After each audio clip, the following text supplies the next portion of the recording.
Un drôle de robot avance dans un couloir du collège Sainte-Thérèse de Remire-Montjoly. Il est piloté à distance par Alexis, un élève de 4e hospitalisé à Paris. Pour la première fois, il assiste à un cours comme s'il y était. Au programme, Roméo et Juliette de Shakespeare. Grâce au robot, Alexis a des yeux et des oreilles sur place pour participer au cours. Alors, Alexis, vas-y. C'est un peu ça, le slam, c'est un mélange de poésie et de rap.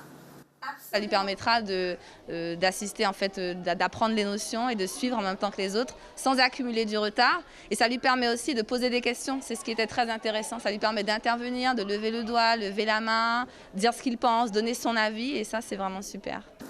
Tu trouves genre le rythme, tu trouves pas qu'il est genre sur la... Pour le travail en groupe, Alexis a piloté son robot jusqu'au fond de la classe. Il a retrouvé ses camarades. C'est bien, en plus le robot il est assez maniable. Donc, j'ai l'impression d'être dans la classe, d'être avec mes camarades, de pouvoir suivre un cours normalement. André, le papa, a assisté à ce premier cours. Une expérience inoubliable.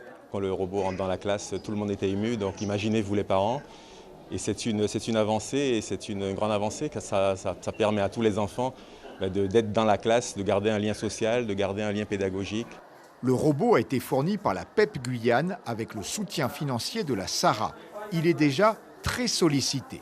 Nous avons 2 autres élèves à qui nous mettons à disposition ce robot.